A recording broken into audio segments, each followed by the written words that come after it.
Bismillahirrahmanirrahim. Assalamualaikum warahmatullahi wabarakatuh. Ana Fitri Salsabila min qismi ta'limil lugatil arabiyyah fi marhalati ar-rabi'ah. Wa jalastu fil fasli alif fi jami'ati Syekh Nurjati Syirbun. Di sini saya akan membahas sedikit tentang thoriqoh sam'iyah wa syafahiyah. Nah, di sini pertama yaitu kita harus tahu arti dari sam'iyah dan syafahiyah itu apa. Sam'iyah berasal dari kata bahasa Arab yaitu sami'a yasma'u sam'an, yang berarti maknanya itu mendengar. Sedangkan syafahiyah di sini itu memiliki makna itu di bibir, di mulut, dan di lisan, yang berarti maknanya itu berbicara. Selanjutnya di sini saya akan membahas tentang latar belakang.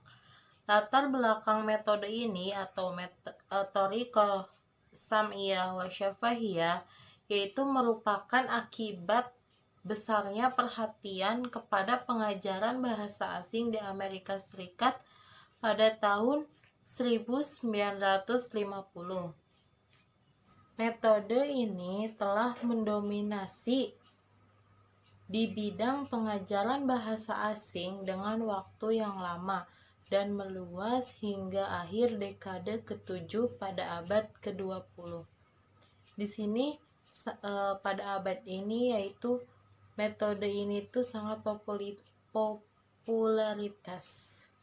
Oke, selanjutnya yaitu metode ini atau metode sam'iyah dan syafahiyah ini itu menurut metode ini tuh bahasa adalah ujaran.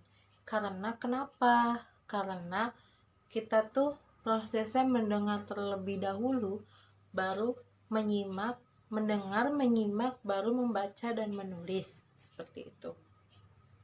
Di sini selanjutnya saya akan membahas tentang ciri khas metode audiovisual atau thoriqoh sam'iyah wa syafahiyah.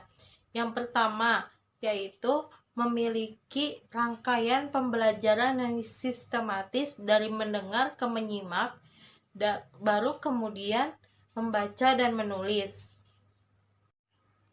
Yang kedua di sini yaitu keterampilan menulis dalam pola kalimat atau kosakata yang telah dipelajari secara lisan.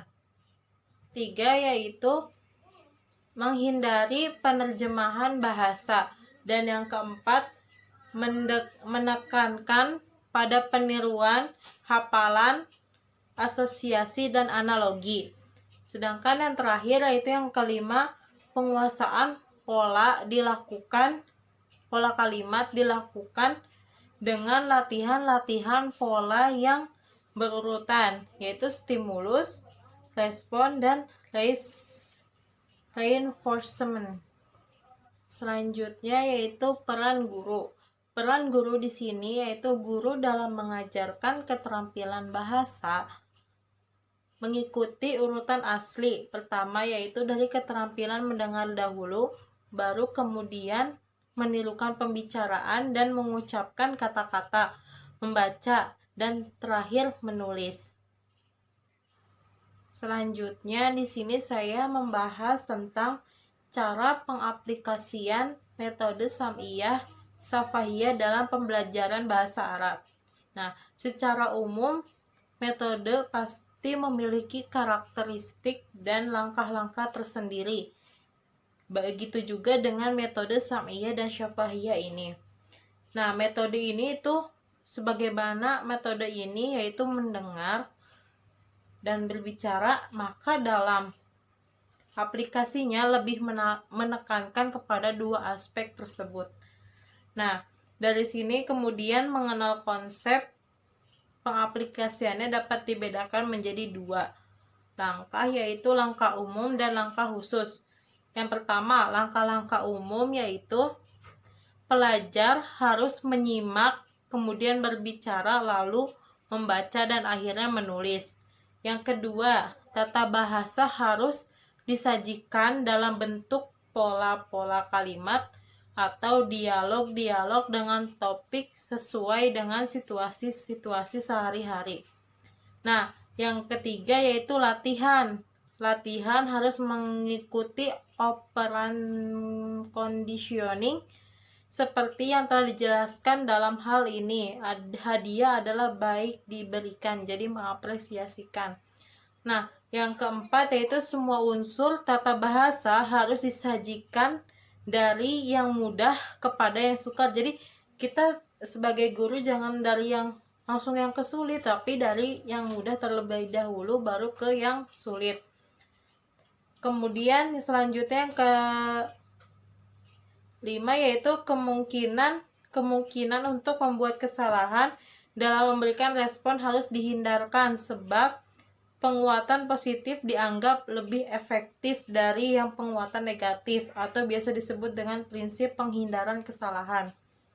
Nah, langkah-langkah khususnya yaitu ada seperti pendahuluan, memuat berbagai hal yang berkaitan dengan materi yang akan disampaikan atau yang akan disajikan. Yang kedua yaitu penyajian dialog atau bacaan pendek yang dibacakan oleh guru berulang kali, sedangkan pelajar menyimak tanpa melihat pada teksnya. Yang ketiga yaitu peniruan dan penghafalan dialog atau bacaan pendek dengan teknik meniru setiap kalimat secara serentak dan menghafalkannya. Yang keempat yaitu penyajian pola-pola kalimat yang terdapat dalam dialog atau bacaan yang dianggap sulit karena terdapat struktur atau ungkapan-ungkapan sulit. Seperti itu. Di sini lanjut dengan tentang aspek kelebihan dan kekurangan dalam metode Syafahiyah dan Sam'iyah ini. Nah, setiap metode itu pasti punya kekurangan dan kelebihan. Nah, aspek kelebihannya di sini yaitu seorang pelajar dapat terampil dalam membuat pola-pola kalimat yang sudah di drill. Dan yang kedua, para pelajar mempunyai lafal yang baik atau benar. Dan yang ketiga, para pelajar tidak tinggal diam dalam dialog, tetapi harus terus-menerus memberi respon kepada rangsangan yang diberikan oleh guru.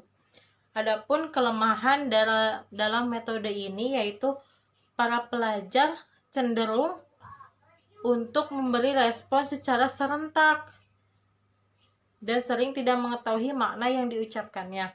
Nah, yang kedua yaitu para pelajar tidak diberi latihan dalam makna-makna lain dari kata yang dilatih berdasarkan konteks. Nah, yang ketiga yaitu sebetulnya para pelajar itu tidak berperan aktif, tetapi hanya memberikan respon pada rangsangan apa yang diberikan oleh guru tersebut. Nah, yang keempat yaitu metode ini berpendirian bahwa jika pada tahap-tahap awal pelajar tidak atau belum mengerti makna dari kalimat yang ditirunya tidak dianggap sebagai hal yang meresahkan. Selanjutnya, dengan menyimak apa yang dikatakan oleh guru memberi respon yang benar. Mungkin cukup sekian dari saya. Mohon maaf jika banyak kesalahan. Wassalamualaikum warahmatullahi wabarakatuh.